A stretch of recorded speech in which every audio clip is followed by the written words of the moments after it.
Hello friends, स्वागत है एक बार फिर से। मैं हूं विश्व। तो आज के इस वीडियो में हम लोग जानने वाले हैं कि विंडोज 10 में अगर हमारे कंप्यूटर का जो डिस्प्ले है वो लैंडस्केप से पोर्ट्रेट में कन्वर्ट हो गया है तो इस प्रॉब्लम को हम कैसे ठीक करते हैं।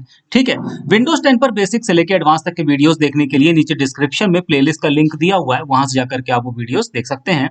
तो चलिए शुरू करते हैं आज का वीडियो।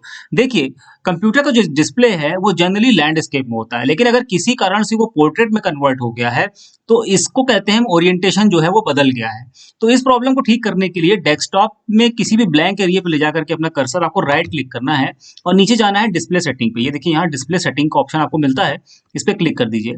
तो आपके सामने डिस्प्ले सेटिंग का पेज ओपन हो जाएगा और यहाँ पर देखिए ये है डिस्प्ले ओरिएंटेशन का ऑप्शन आपके सामने। यहाँ पर हमको इस ड्रॉप डाउन पे क्लिक करना है और यहाँ से पोर्ट्रेट अगर आपका है तो यहाँ से हमें लैंडस्केप सेलेक्ट करना है। क्योंकि मेरा लैंडस्केप ही सेलेक्ट है तो मुझे सेलेक्ट करने की जरूरत नहीं है। ठीक है, लेकिन अगर आपका पोर्ट्रेट में कन्वर्ट हो गया है तो पोर्ट्रेट सिलेक्टेड होगा, वहां से आप जाके ये लैंडस्केप सेलेक्ट कर लीजिए और आपका जो स्क्रीन है वो वापस से नॉर्मल पोजीशन पे आ जाएगा। ठीक है।